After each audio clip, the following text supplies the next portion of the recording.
Ne les crains point, car je suis avec toi pour te délivrer, dit l'Éternel. Puis l'Éternel étendit sa main et toucha ma bouche. Et l'Éternel me dit, voici, je mets mes paroles dans ta bouche. Regarde, je t'établis aujourd'hui sur les nations et sur les royaumes, pour que tu arraches et que tu abattes, pour que tu ruines et que tu détruises, pour que tu bâtisses et que tu plantes. Père éternel, dans le nom de Jésus, nous voulons te dire merci pour ta parole éternelle. Ta parole est la vie, ta parole est la vérité. Nous l'avons dit ici, Seigneur, que tout ce qui existe, nous compris, avons été créés par ta parole. Nous reconnaissons, Éternel, notre Dieu, que tu soutiens ce monde, Père, par ta parole. Et je prie, mon Dieu, que la vie, oh Dieu, je prie, Éternel, que l'esprit de ta parole puisse pénétrer dans nos vies et puisse produire les fruits dignes de toi, digne de ton royaume, dans la vie de chacun de nous, au nom de Jésus. Amen. Amen. Alléluia. Amen. Dieu, on a ici l'histoire d'un homme, Jérémie, que Dieu appelle, que Dieu envoie, parce que Dieu a une mission. Amen. Alors je veux que quelqu'un lève sa main et dise avec moi, Dieu a une mission avec moi. Dieu a une mission avec toi, mon frère, ma soeur. Il y a des choses dans cette ville. Je vais commencer. Il y a des choses dans ta vie, dans ta famille, dans cette ville, dans ce pays, dans ce monde, que personne d'autre ne fera que toi. Amen. Que personne d'autre ne fera que toi. Parce que Dieu, quand il nous envoie dans la vie de chacun de nous, je le disais encore hier, est attaché une destinée. Une destinée non seulement pour ta vie, ta propre vie, mais pour ta famille, pour la société et aussi pour les nations. Comme Dieu pouvait dire à Jérémie, donc je t'avais, avant même que tu sois formé, moi je t'avais déjà choisi. Je t'avais consacré prophète des nations, des royaumes entiers, et tu avais un mandat, une destinée à accomplir. Amen. C'est important pour nous déjà, pour commencer, de saisir que ce n'est pas pour rien que tu es en cellule. Tu peux te dire que oui, je ne suis qu'un enfant. Tu peux te dire, ouais, ben elle dit qu'au Canada, je peux avoir un impact, je ne suis qu'étudiant étranger. Tu peux te dire que oui, elle dit qu'à Moncton, je peux influencer. Mon Dieu, déjà ma vie à moi n'a aucune influence. Déjà avec peut-être mon colocataire, comment influencer toute une ville, toute une province, tout un pays. Amen. C'est parce que tu te vois tel que tu es. Si tu pouvais te voir avec les yeux de Dieu, tu percevras les choses différemment. Amen. Vous connaissez l'histoire de Gédéon dans le livre de Juges 6. L'ange de Dieu apparaît devant ce jeune homme et l'appelle vaillant guerrier. Gédéon qui dit, tu m'appelles vaillant guerrier, en quoi je suis vaillant? Alors que je suis rien, le plus jeune de ma famille. Ma famille n'est rien dans ce monde et tu dis que c'est moi qui vais aller délivrer. Comment? Mais Dieu voyait en lui le vaillant. Dieu voyait en lui la personne qui va délivrer le peuple, qui va délivrer la nation. Amen. C'est important pour nous de comprendre, bien-aimés, que tu n'es pas ici par hasard. En tant que jeune, tu n'es pas là par hasard. En tant qu'enfant de Dieu, nous ne sommes pas sur cette terre par hasard. J'aime toujours dire que Dieu n'a de main que nos mains. Amen. Dieu n'a de main que ta main. Amen. Dieu n'a de bouche que ta bouche. Amen. Alléluia. Amen. Dieu n'a des yeux que tes yeux. Amen. Amen. Qui a reçu Jésus en ce lieu? Qui a déjà accepté le Seigneur? Si tu as réellement accepté le Seigneur et qu'il habite réellement en toi, la Bible dit que celui qui est en nous est plus fort. Que nous sommes le temple de Dieu. Et la Bible dit tel il est, tel nous sommes dans ce monde. Amen. Et le Seigneur Jésus a dit ce qu'il a fait, nous allons le faire, mais en plus grand nombre. Amen. Il veut que par toi, que des grandes choses se passent. Amen. Il veut que par toi, l'impossible se passe. J'étais en train de dire que tu as quelque chose à faire dans ta vie. Qui connaît l'histoire de Joseph? Amen. Ce jeune Joseph, dans le livre de Genèse 41, mais si vous lisez plus haut, vous allez comprendre que c'est un jeune qui a reçu un rêve de Dieu. Et en fait, le rêve montrer le mandat, la mission, la raison de sa vie en fait. Lui-même, il a vu le rêve, il a partagé à ses frères, à ses sœurs, mais à ses parents, mais il ne saisissait pas en réalité ce que ça voulait dire. C'est bien après qu'il a compris. Amen. C'est bien après. Il a reçu le rêve. Il en parle et les gens autour de lui, jaloux. Amen. Est-ce que tu as déjà eu l'impression que tu pensais que telle personne est avec toi, mais la personne n'est pas vraiment avec toi? La personne sur qui tu voulais compter, même son propre frère, ta propre soeur, tu ne comprends pas. Même tes propres parents, tu dis, oh mon Dieu, qu'est-ce qui se passe? Mais quand des choses comme ça t'arrivent, bénis le Seigneur. Bénis Dieu parce que c'est Dieu qui le permet. Le Seigneur veut juste te faire voir et te faire comprendre qu'en réalité, ta réussite ne dépend ni de tes parents, ni de tes frères et sœurs, ni de ton oncle ministre, ni de qui que ce soit, mais ta réussite dépend de l'Éternel. La Bible dit, d'autres comptent sur leurs chars, certains sur leurs chevaux, mais nous comptons sur l'Éternel des armées, parce que lui, il ne trahit jamais. Ils peuvent ne pas t'abandonner, mais ils peuvent mourir. Et si tu comptais sur eux, pour tes études, pour quoi que ce soit, là tu es foutu. Amen. Oui, c'est bien de prier. Moi, je ne demande rien à personne. Peu importe le problème que j'ai. J'ai appris, oh Éternel, j'ai tellement appris à compter sur Dieu que Dieu est bon. Je vous disais tantôt que je suis le fruit de la grâce de Dieu. Je demande à Dieu, si c'est toi qui vas me donner, même si je sais que tu en as, je ne vais jamais te demander. Je demandais à Dieu, Dieu va passer par toi. Et peut-être que je pense que c'est toi alors que c'est mon frère à côté. Donc j'ai appris à fixer les yeux sur lui, à compter sur le Seigneur. Amen.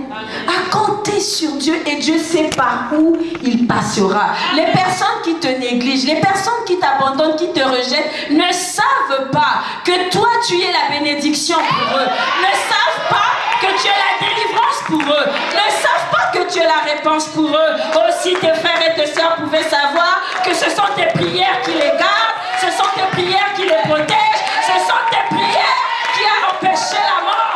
Ils vont t'appeler chaque jour. Amen. S'ils pouvaient le savoir, que tu es un don de Dieu pour eux. Vous savez, le Seigneur Jésus, devant la femme samaritaine, demande de l'eau à la femme. Et la femme dit, oh, comment ça, toi, tu peux me demander de l'eau? Toi qui es juif, à moi qui suis samaritaine. Amen. Qu'est-ce que le Seigneur dit à cette femme? Si tu savais le don de Dieu pour toi, c'est toi qui me demanderais de l'eau. Donc les personnes qui te minimisent, qui te négligent, qui voient peut-être la couleur de ta peau, qui ne comprennent rien, ne savent pas qui tu es. Maintenant le problème que tu as, c'est parce que toi aussi tu ne sais pas qui tu es. C'est pour ça que quand ils te déstabilisent un peu, tu pleures, tu paniques, tu murmures, ils sont racistes, c'est la discrimination, c'est le rejet. Non, il n'y a rien de discriminatoire, il n'y a rien de raciste là-dedans. Non, il n'y a rien. Amen. Non, je sais qui je suis. Amen. Je sais qui je suis. Je suis un instrument puissant entre les mains de Dieu pour la bénédiction de cette entreprise-là, pour la bénédiction de mon quartier, de ma ville. Alléluia. Tu dois savoir qui tu es. Vous savez, quand Joseph, on l'a jeté dans le puits, j'imagine qu'il a dû pleurer. Parce que lui aussi, il ne savait pas encore qui il était. Amen. Il ne savait pas encore. Et finalement, ça ne s'arrête pas dans le puits, on le vend comme esclave. Oh mon Dieu. Et il devait se dire franchement, finalement. Il ne savait toujours pas. Amen. Il ne savait toujours pas. Mais quand on va dans le livre de Genèse 45, qu'est-ce que la Bible nous dit? Genèse 45, à partir du verset 4, et ça j'aimerais qu'on puisse le lire ensemble.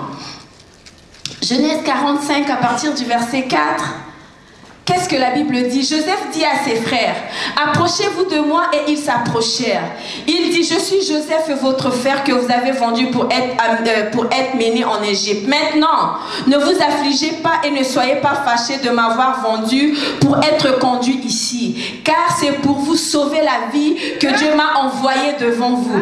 Voilà 2 ans que la famine est dans le pays, et pendant 5 années encore, il n'y aura ni labour ni moisson.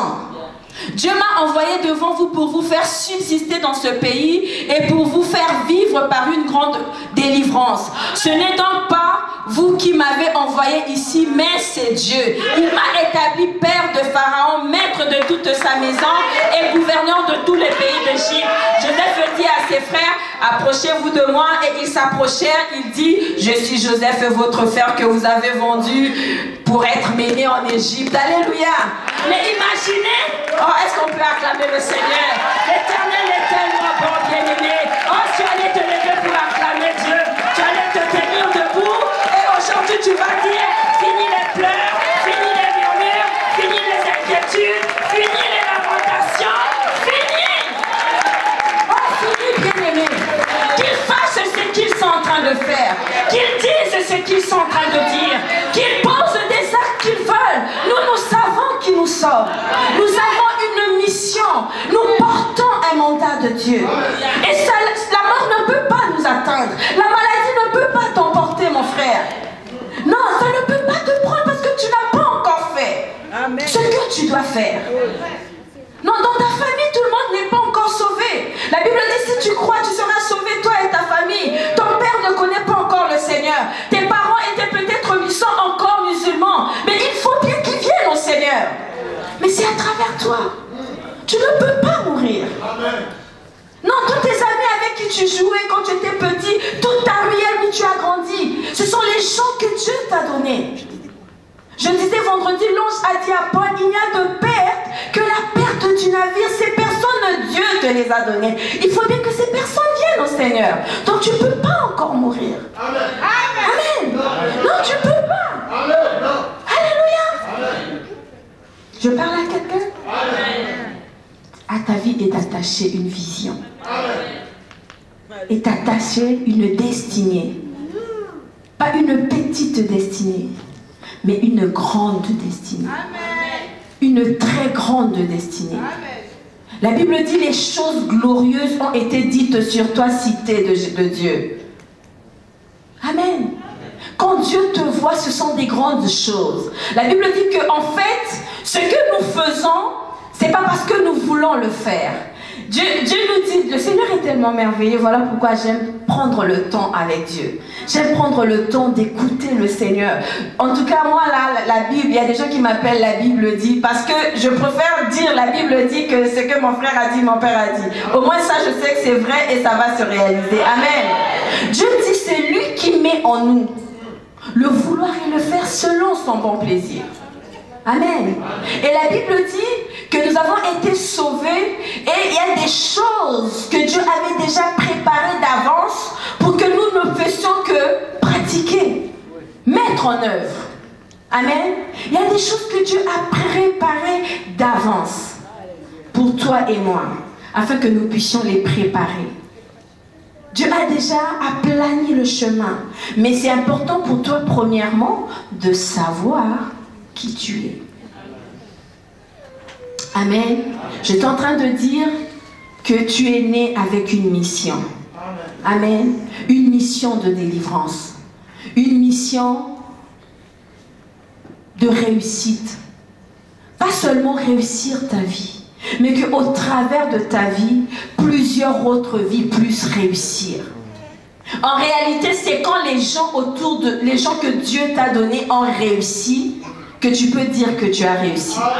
Hier, j'étais en train de dire que les gens du monde vont appeler la réussite le fait de finir ses études, d'avoir un bon travail, peut-être avoir un mari, une femme, des enfants, avoir une belle voiture, avoir assez d'argent pour faire tout ce que je veux. Et tu vois, tu dis, ah, lui, il a réussi. Mais c'est pas ça la réussite.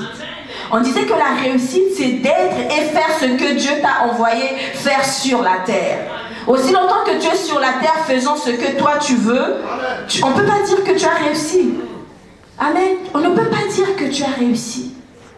Je disais hier, on a lu ensemble dans Psaume 139, chacun de nous, nos jours sont déjà inscrits dans le registre de Dieu. Dieu, quand il nous a créés, avant même qu'on soit nés, le nombre de jours que nous devons vivre sur la terre sont déjà inscrits dans le registre de Dieu. Donc si Dieu a déjà inscrit les nombres de jours de ta vie sur terre, chaque jour aussi a déjà ce qu'il doit être. Amen. Donc c'est important pour nous de chercher à savoir, Seigneur, Quelle est ma mission? Qu'est-ce que tu as prévu que je fasse? Amen. De comprendre cela. Alléluia. Amen. Je vous ai donné l'exemple de... On a lu dans Jérémie, pour voir l'exemple de Jérémie. On connaît l'histoire de Joseph. Mais on peut connaître encore dans la Bible l'histoire de Samuel. Amen. On connaît l'histoire de Samuel. Qu'est-ce que la Bible nous dit dans 1 Samuel 3? Nous allons le lire ensemble. Je vais aller vite parce que top chrono. Amen. Qu'est-ce que la Bible nous dit dans 1 Samuel 3? Le jeune Samuel était au service de l'Éternel devant Élie. La parole de l'Éternel était rare en ce temps-là. Les visions n'étaient pas fréquentes. En ce même temps, Élie, qui commençait à avoir des yeux troubles, ne pouvait plus voir, était couché à sa place. La lampe de... non, on commence par... Oui, on est dans 1. La lampe de l'Éternel... La lampe de Dieu n'était pas encore éteinte. Et Samuel était couché dans le temple de Dieu où était l'arche de Dieu. Alors l'Éternel l'appela Samuel, il répondit, me voici. On peut voir qu'en ce moment-là, la Bible dit, la parole de Dieu se faisait rare. La parole de Dieu, même les visions n'étaient plus. Vous savez, à l'époque là, Dieu parlait par des visions et par des prophètes. C'est pas le temps que nous avons où nous avons le Saint-Esprit de Dieu. Nous avons la facilité d'aller directement dans la présence de Dieu. Mais l'onction de Dieu n'était plus comme avant. Et Élie, qui était sacrificateur, la Bible dit que déjà il commençait à perdre la vue, mais il avait des enfants. Mais malheureusement, ces enfants ne se comportaient pas comme il fallait dans la maison de Dieu. Donc le Seigneur ne voyait pas en Élie, ni à sa descendance, des gens qui pouvaient faire le service pour lui. Les gens qui pouvaient être sacrificateurs pour le peuple de Dieu. Amen. Donc Samuel est né, vous connaissez l'histoire de Samuel, un enfant que sa mère a cherché, pas dans n'importe quoi, pas dans les fétiches, pas dans n'importe quoi, mais vraiment dans la présence de Dieu. Et c'est cet homme-là que Dieu appelle. C'est lui que Dieu va utiliser comme sacrificateur pour ce pays-là. Amen. Donc il est né avec une mission. Il est né avec une vision précise de Dieu. Et au début lui-même, c'était pas trop clair pour lui. Quand Dieu l'appelait, il courait toujours vers Élie parce qu'il pensait que c'est Élie qui l'appelait. À 3 reprises, et Élie a compris, ah, je pense que c'est Dieu qui l'appelle. Il dit non, prochainement, vas-y. Et au lieu que Dieu parle à Élie, c'est à lui que Dieu parle. Le Seigneur veut que tu sois la personne par qui il va parler. Le Seigneur veut que tu sois la personne par qui il va passer. Le Seigneur veut que tu sois cet instrument entre ses mains. L'onction de Dieu dans ta vie doit faire des grandes choses, mon frère, ma soeur. Amen. Doit faire des grandes choses. L'onction de Dieu dans ta vie. C'est important de comprendre que tu ne peux pas vivre pour toi seulement. D'ailleurs, tu n'as pas le droit de vivre pour toi. Dès que tu commences à vivre pour toi, tu es déjà dans l'échec. Amen. Tu peux avoir un bon diplôme, tu peux avoir un bon travail, mais dès que tu vis pour toi, tu es dans l'échec. Nous devons vivre pour Dieu. L'apôtre Paul a dit, si je vis, ce n'est plus moi qui vis, c'est Christ qui vit en moi. Et si c'est Christ qui vit en toi et en moi, nous devons vivre pour lui et faire ce qu'il veut. Comprendre quelle est la volonté de Dieu. Amen. Comprendre quelle est la volonté de Dieu. Et quand j'ai compris quelle est la volonté de Dieu, nous savons que la volonté de Dieu, c'est quoi? C'est que tous se soient sauvés et parviennent à la connaissance de la vérité. Et comment je rentre dans cette vision, le reste de choses, Dieu va en prendre soin, bien-aimés. La Bible dit, ne vous dites pas qu'est-ce que nous allons manger, de quoi serons-nous vêtus. Les oiseaux ne font rien, mais ils mangent, ils sont couverts. Nous, en tant qu'enfants de Dieu, on ne peut pas mourir de faim. Et c'est sans effort. Dieu m'a déjà dit que pour ma vie, je n'ai pas besoin à me battre. Non, je n'ai pas besoin à me battre. Je n'ai pas besoin à m'inquiéter. D'ailleurs, la Bible dit que les inquiétudes d'un homme là-bas, tes inquiétudes te rendent malade. Tes soucis t'ont donné la tension. Finalement, tu as des problèmes. Tu as des insomnies. Non, tu deviens improductif. Tu ne peux même plus. Tu vas au travail, du coup, même tes études, tu n'arrives plus à te concentrer. Pourquoi? Parce que tu veux faire les choses. Laisse Dieu faire.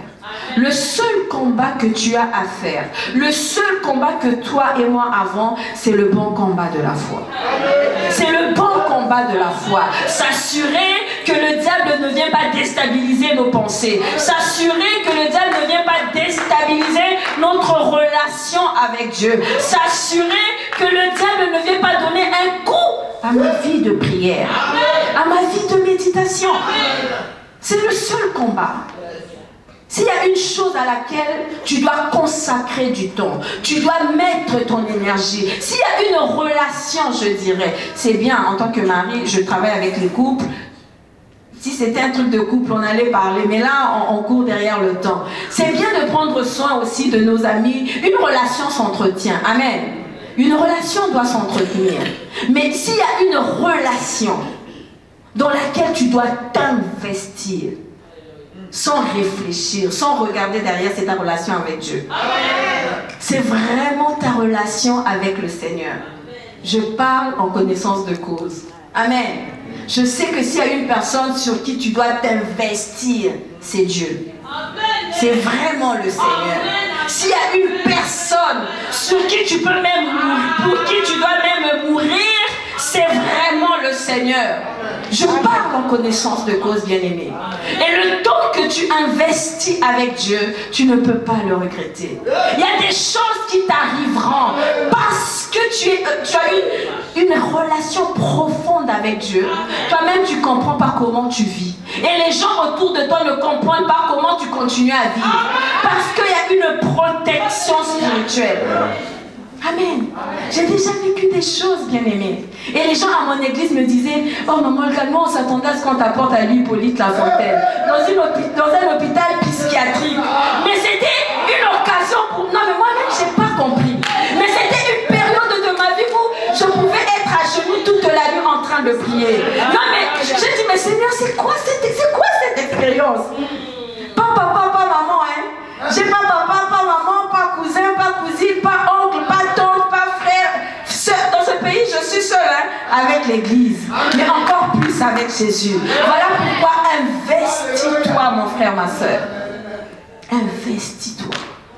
La Bible dit que je suis comme un olivier verdoyant, planté dans la maison de l'Éternel. Peu importe la tempête, peu importe l'adversité, mais tu vas percer. Vous savez, une percée, on ne peut pas parler de percée, quand la porte est ouverte comme ça, je ne dirais pas que j'ai percé, non. Tu perces un mur, tu perces quand il y a un obstacle, quand il y a une barrière, quand la porte est ouverte, je sors, je traverse. Mais quand on parle de percer, c'est que toi-même tu oh, mais je suis passé. Oh, mais comment ça? Je suis de l'autre côté. Amen. Amen. Le Seigneur Jésus a dit à ses disciples, allons sur l'autre bord. Et le Seigneur te dit, c'est la réussite. Amen. Le Seigneur te dit, toi, c'est la réussite. Donc, peu importe ce qui se trame, je sais, je vais réussir. Moi, tout ce que je sais que je vais réussir. Je ne sais pas comment, mais je sais que je réussirai. Est-ce qu'il y a une personne qui réussit en sérieux? En tout cas, moi, je vais réussir. Amen. Je veux réussir. Mais qu'est-ce qui va te garantir la réussite? Qu'est-ce qui te garantit la réussite? Si on peut lire dans Ecclésiaste 12. Ecclésiaste 12, verset 1. Ecclésiaste 12. Ouais, la Bible dit, jeune homme, réjouis-toi dans ta jeunesse. Livre ton cœur, à la joie pendant les jours de ta jeunesse. Marche dans les voies de ton cœur et selon les regards de tes yeux. Mais sache que pour tout cela, Dieu t'appellera en jugement. Bannis de ton cœur le chagrin et éloigne le mal de ton corps, car la jeunesse et l'aurore sont vanité. Amen. La Bible dit, tu peux faire ce que tu fais, mais il y a quelque chose qui t'attend. On est en train de dire, réussir aujourd'hui pour ne pas affecter demain. Donc la façon que tu vis aujourd'hui, les choses que tu fais aujourd'hui, les paroles que tu déclares aujourd'hui, la marche que tu as en ce moment, les amis que tu as, vont affecter ta vie. Vont affecter ta vie et ça va te rattraper. Ça va te récupérer. Amen. Ça va te récupérer. Les amis qui t'empêchent à venir à l'église là, C'est parce que tu es encore en énergie, tu as des bonnes idées, et puis finalement, quand tu es là, c'est toi qui fais rire et tout. Mais dès que tu es malade, ils vont appeler le premier jour, ils vont venir le deuxième jour, et après si la maladie tarde, si à nous aussi on a des problèmes, oh je ne pouvais pas parce que j'avais un examen, ils t'appellent, oh j'avais dit que j'allais venir, mais finalement je ne peux pas. Oh mon frère, ma soeur, cette fille qui te fait perdre du temps n'est peut-être pas ta femme. Une personne qui t'aime va t'amener à conduire ta vie avec Dieu. Je dis toujours que la personne qui t'aime réellement, c'est cette personne qui s'assure que ta relation avec Dieu est parfaite. La relation avec Dieu est au point fixe. Si un homme t'aime, ma soeur, il va te respecter. Il va te respecter. Si une femme t'aime, il va respecter ta crainte de Dieu. Une personne qui t'aime réellement, c'est une personne qui te pousse, qui travaille à ce que tu développes une profonde intimité avec Dieu. Amen. Ce que tu vas faire aujourd'hui va affecter ta vie. Va affecter ta vie.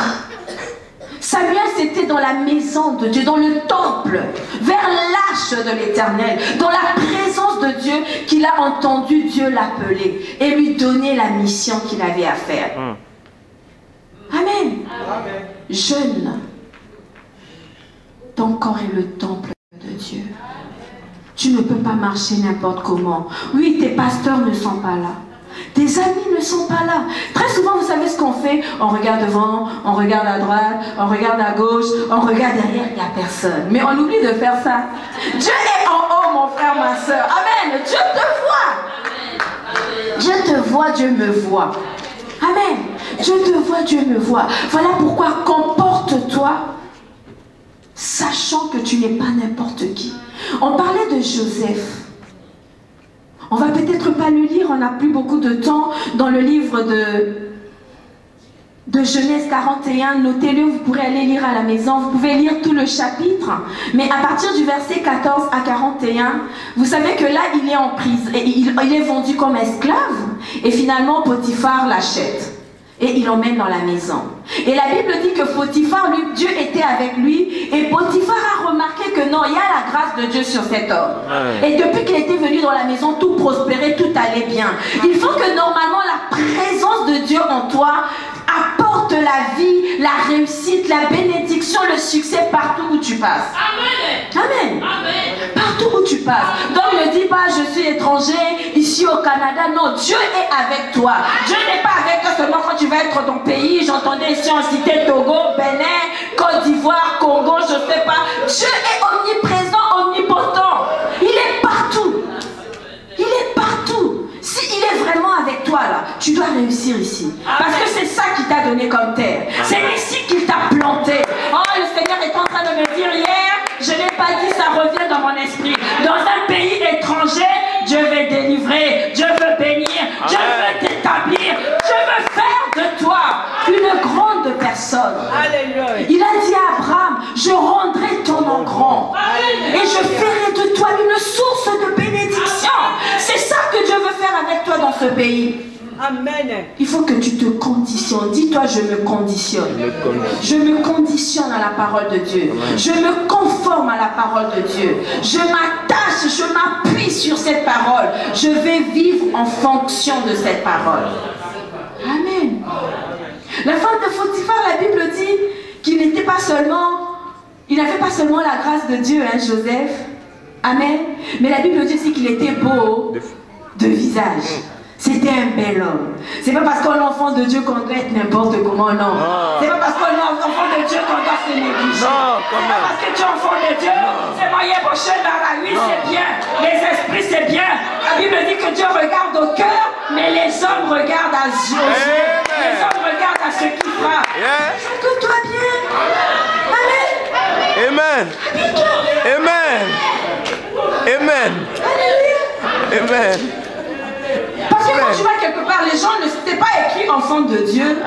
Et d'ailleurs, si c'est écrit dégradé, les gens disent, ah si enfant de Dieu c'est comme ça là, je ne préfère pas. Amen. Alléluia. La Bible dit qu'il était beau de figure, c'était un bel homme. Et la femme a voulu coucher avec. Lui, il a refusé. Amen. Amen. Je ne peux pas faire de telles choses. Non, je ne peux pas, je porte Dieu. Mais ce n'est pas parce que oui, je suis ici, c'est compliqué. Comme c'est compliqué, je dois travailler sous table. Comme c'est compliqué, je dois accepter des miettes. Comme c'est compliqué, finalement ce monsieur a dit, si je sors avec, il va m'aider comme l'argent des parents. Non, même dans une terre étrangère, Dieu est Dieu. Amen. Dieu est puissant. Dieu est redoutable. Il est le Dieu qui appelle à l'existence les choses qui n'existent pas. Même s'il n'y avait plus de billets de dollars, Dieu va créer des billets de dollars pour toi dans cette ville de Monton. Oh, bien-aimé.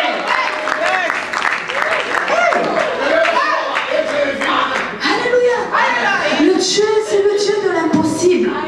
Quand il a une promesse, il doit le faire. Il est le Dieu des promesses accomplies. Amen. C'est important pour toi de comprendre que tu ne peux pas faire n'importe quoi. Joseph, il dit non, je ne peux pas faire de telles choses. Pourquoi? Parce qu'il savait. Et parce qu'il n'est pas n'importe qui, alors il se dit que je dois prendre soin de moi. Tu ne peux pas faire ce que tout le monde fait. Tu ne peux pas te comporter comme tout le monde. C'est pas parce que tes parents font ci que toi tu dois le faire. C'est pas parce que les amis font ci que toi tu dois le faire. D'ailleurs la Bible dit que le Seigneur est venu nous délivrer de la belle manière de vivre que nous avons hérité de nos parents. La façon pour nous de vivre, c'est de vivre de la façon de Dieu. Amen. Vivre de la façon de Dieu. Je vais nous donner juste quelques points rapidement. Je ne vais pas commenter, vous allez le noter, ça va nous aider. La première chose pour nous, pour réussir, j'en ai beaucoup parlé, c'est une vie de consécration à Dieu. La Bible dit, heureux l'homme qui trouve dans les lois de l'Éternel son plaisir. Amen. Qui ne marche pas dans la voie des méchants. Dans le psaume 1, la Bible me dit que c'est un homme qui est comme un arbre planté près d'un courant d'eau et il porte son fruit en chaque saison. Amen. Quand tu trouves ton plaisir en Dieu, peu importe les saisons, tu vas porter les fruits. Amen. Tu vas porter les fruits, non seulement pour toi-même, pour ta famille, pour ta nation, tu vas porter les fruits. Consacre-toi à Dieu. Amen. Et cette consécration va payer. La deuxième chose, honore en tant qu'enfant, on doit honorer les parents. Très souvent, les enfants n'honorent pas les parents, les enfants ne respectent pas. La Bible dit, honore ton père et ta mère, c'est le seul commandement avec une promesse. Et c'est quand tu honores tes parents que tu vas prolonger ta vie. Amen. C'est important. Là, on est dans Deutéronome 5:16 ou dans Éphésiens 6:2. L'honneur aux parents. Comment tu parles à tes parents? Peut-être que c'est même toi qui aides tes parents. Peut-être que c'est même toi qui fais les transferts. Mais dans quel état, dans quelle attitude tu restes parent? La Bible ne dit pas de les honorer s'ils sont chrétiens. Les gens vont te dire, eux, ils sont sorciers, ils sont ci. Mais toi, honore-les et Dieu va s'en occuper. Amen. La deuxième chose, je ne l'ai pas dit, la connaissance de qui tu es. La connaissance est importante. Vous savez, on a lu hier l'histoire des Daniel. Ils ont refusé de manger ce que le roi leur proposait. Pourquoi? Parce qu'ils savaient qui ils étaient. Amen. Tu dois connaître ton identité. Tu n'es pas n'importe qui. Et parce que tu n'es pas n'importe qui, tu ne peux pas parler comme n'importe qui, marcher comme n'importe qui, t'habiller comme n'importe qui. Tu dois être vraiment comme cet enfant du royaume. Et dans la connaissance, non seulement la connaissance de ce que tu es, mais c'est aussi important d'avoir la connaissance dans le monde. On a vu que le roi demandait qu'on aille lui apporter les jeunes gens, non seulement beaux, non seulement de famille royale, non seulement des familles nobles, mais doués de sagesse, de science, d'intelligence. Amen. Et quand tu sais non seulement qui tu es, et tu as la connaissance, tu développes la confiance. C'est important de faire confiance en toi. Vous voyez quand l'ange a apparu à Gédéon, on a dit, vaillant héros, ah oui, moi là. Et même Jérémie, ah, je ne sais quel enfant, il n'avait pas confiance en lui. C'est pas d'être orgueilleux, c'est juste d'avoir l'assurance. Amen. Sachant que j'ai Dieu avec moi, sachant qui je suis. Amen. Et tu vas développer non seulement la confiance en toi quand tu sais qui tu es, quand tu as la connaissance, l'information, tu développes aussi la maîtrise des choses. Tu développes le contrôle et tu as de l'avance. Amen. Dieu dit que mon peuple est détruit faute de connaissance. Mais dans le monde, la personne qui a l'information a de l'avance. Amen. La personne qui a de l'information anticipe les choses. Puisque nous voulons réussir, nous devons aussi être occupés. Amen. Nous devons non seulement, tu veux être, je ne sais pas, travailler, être directeur d'un banque, mais il faut travailler aussi. Oui, tu parles en langue, mais on a besoin de la connaissance. Vous connaissez l'histoire de Jacob, de Joseph. Il a été établi. Parce que quand on a donné le rêve, il était capable de l'expliquer. Il a donné toutes les stratégies. Le roi a dit, on va seulement te prendre toi. Non seulement tu as la sagesse, la compétence, mais encore plus l'onction de Dieu sur toi. Amen. Autre chose ne vit pas le temps présent. Je disais, ce que tu vas être demain va déterminer de ce que tu fais aujourd'hui.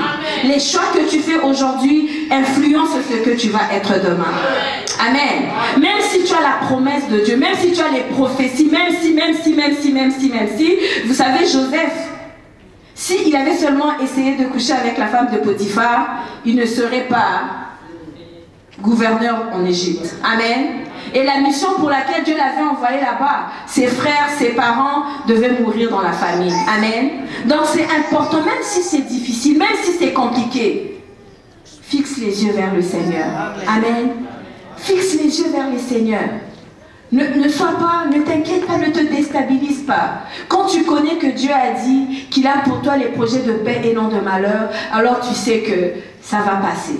Amen. Ça va passer. Le Seigneur a dit, allons à l'autre bord. Oui, il y a eu la tempête, mais nous sommes réellement arrivés à l'autre bord. Amen. Alléluia, c'est important. Amen. Ce que Dieu a en réserve pour toi est plus grand que ce que tu penses. Amen. Ce que Dieu a en réserve pour toi est plus grand que même tes propres rêves. La Bible dit, pour cette cité de Dieu dans le livre des psaumes, tu veux le noter, je veux que tu le lises et tu le déclares chaque jour dans ta vie. Psaume 87, 2 sur 3. La Bible dit, tout ce qui est dit de toi est couronné de gloire. Quand Dieu te voit, il voit la gloire. Quand Dieu te voit, il voit la grandeur, la réussite. Quand Dieu te voit, il voit tellement de grandes choses. Amen. Dieu a préparé de grandes choses, de glorieuses, des puissantes choses pour toi. Donc ne considère pas ce que tu vis en ce moment. Amen. Ne considère pas ce que tu vis. Amen. Ne considère pas ce que tu vis. Recherchons les choses d'en haut, peu importe les choses. Sachant que la Bible dit qu'en Christ Jésus, Dieu nous a donné tout ce qui contribue à la vie. Amen. Dans 2 Pierre 1, 3, la Bible dit qu'en Jésus, nous avons tout ce qui contribue à la vie. Alléluia. Amen. Et quand tu as reçu une promesse de Dieu, peu importe, sache que Dieu est fidèle. La Bible dit même quand la prophétie tarde, attends-la, elle s'accomplira certainement. Mais aujourd'hui, je suis venue dire à une personne, une parole que Dieu m'a donnée spécialement pour toi alors que je priais. Dans Ézéchiel 12, verset 8, la Bible dit qu'il n'y aura plus de délai dans l'accomplissement de la parole de Dieu. Dans ta vie, il n'y aura plus de délai. Il n'y aura plus de délai pour ta réussite, il n'y a plus de délai. Cette promesse de Dieu que tu as reçue arrive à son accomplissement. Amen. Amen. Savoir, pour que tu réussisses, savoir que le monde cherche le meilleur. Savoir que le monde cherche le meilleur. Donc tu dois travailler pour être le meilleur. Amen. Amen. Le monde cherche le meilleur. Vous connaissez l'histoire de Daniel. Le roi a donné des critères de sélection. Amen. Donc toi, c'est pas parce que tu pries, parce que tu as les révélations, tu as le discernement spirituel, c'est bien, mais nous sommes aussi encore sur la terre. Amen. Et les gens avec qui nous travaillons ne sont pas nécessairement spirituels. Ils ont besoin des gens compétents, ils ont besoin des gens qui maîtrisent les choses, ils ont besoin des gens qui sont formés. Voilà pourquoi ne te contente pas de ce que tu as. Tu dois voir grand parce que Dieu voit grand en toi. Donc toi-même aussi, tu dois rechercher des grandes choses. Tu es encore jeune, tu as peut-être seulement un DEC, tu peux aller chercher un bac. Tu as peut-être le bac, tu as le temps, tu peux aller chercher un doctorat. Vois grand. On recherche le meilleur. Les gens qui ont de l'impact. Amen. Alléluia. Ça, c'est important. Et quand tu sais qu'on cherche les meilleurs, et pour que tu deviennes le meilleur, il y a des choses que tu dois faire. La première chose, tu dois être discipliné. C'est important. Tu ne peux pas conduire ta vie n'importe comment, tu as besoin de la discipline. Il y a un temps pour... La Bible dit qu'il y a un temps pour toutes choses. Donc même pour ta réussite, il y a un temps pour toutes choses. Il y a un temps pour que tu sois avec tes amis, il y a un temps pour que tu écoutes la télé, il y a un temps, mais tu dois avoir des temps aussi pour t'investir dans des choses que Dieu veut que tu fasses. Et la première chose, c'est ta relation avec Dieu. C'est ton engagement avec Dieu. Et la discipline, c'est aussi être à l'heure à l'église. Amen. Quand le culte commence à 13h, on ne peut pas commencer l'église avec des bancs vides. Alléluia. Est-ce que tu arrives au travail en retard? Avant de dire que tu vas être en retard, tu appelles. Est-ce que tu arrives à l'école en retard? Mais c'est seulement pour les choses de Dieu qu'on est négligent. Moi, avec ça, ça ne marche pas. Amen. Je me suis conditionnée. Moi, à 7h ici, je suis en train de commencer un 3e culte. Notre église commence à 9h à Montréal, à 8h, je suis à l'église. Je dois préparer les trucs, samedi, on prépare le culte, je finis 2e culte, et après, je prends la voiture 30 minutes juste à Saint-Jean-sur-Richelieu, parce que je suis bergère à l'autre église là-bas. Mais il faut être à temps. Il faut être à temps, bien aimé, c'est ça aussi la discipline. Ça doit d'abord commencer dans les choses de Dieu. Avoir le sens des priorités. En plus, vous, le culte commence l'après-midi. Donc le matin, tu as vraiment le temps de t'organiser. Amen. Est-ce que je parle mal? Je suis en train de nous aider. Amen. En tout cas, je vais juste finir les points. J'ai fini là. C'était les points importants. Et le sens des priorités. Et pour finir, être entouré de bonnes personnes. Amen. Entourez-vous des bonnes personnes. Des personnes qui vous encouragent. Des personnes qui vous motivent. Des personnes qui vous soutiennent. Amen. Amen. Des personnes qui voient des grandes choses de Dieu en vous. Pas des gens qui vous rabaissent. Pas des gens... Non.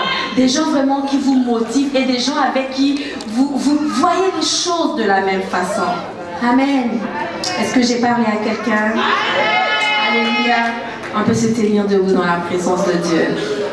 Je veux que tu voies la réussite en toi.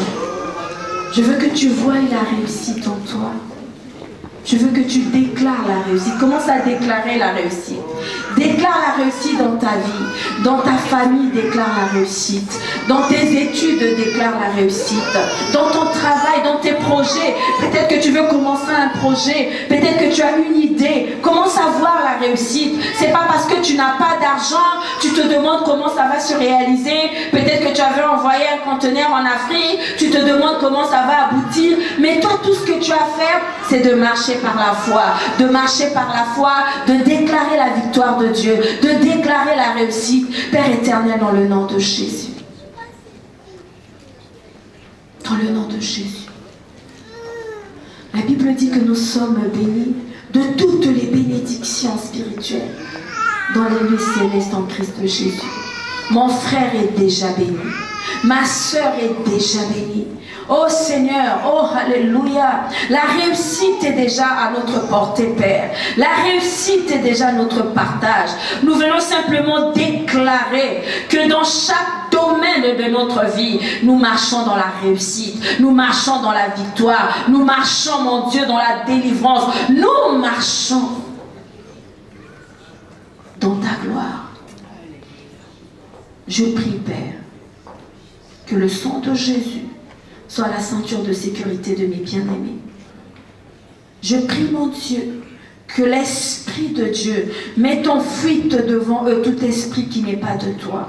Et je déclare, mon Dieu, que dans ce pays, qu'il soit grand, qu'il soit puissant, qu'il soit influent. Oh mon Dieu, qu'il soit indispensable. Oh Père de gloire, quand on va chercher quelqu'un, qu'on vienne chercher mon frère. Quand on va chercher une femme, que ça soit mon frère en ces lieux. Quand on cherche une église, Père, que ça soit cette église dans cette ville, dans le nom de Jésus. Est-ce que tu peux répéter avec moi? Oui, le bonheur et la grâce. Oui, le bonheur et la grâce m'accompagne tous les jours, parce que Dieu a pour moi un projet de paix et non de malheur. Dieu me donne un avenir et de l'espérance. Je vais réussir dans chaque domaine. Je vais prospérer à tous égards, comme prospère l'état de mon âme. Qu'il en soit ainsi, au nom de Jésus. Amen.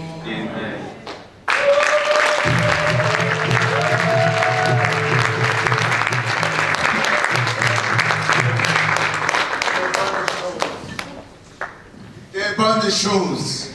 Qui peut dire des bonnes choses? Que Dieu soit béni. Vraiment qu'il soit exalté. Souvent, réussir ma vie aujourd'hui pour ne pas affecter le reste de ma vie sur la terre. Chaque personne peut retenir ces grands messages. On n'a même rien ajouté. J'ai retenu quelque chose pendant que je regarde devant. Il n'y a pas le pasteur. Gauche, droite, en arrière. Et la Bible dit, elle a dit, est-ce que tu ne peux pas regarder aussi?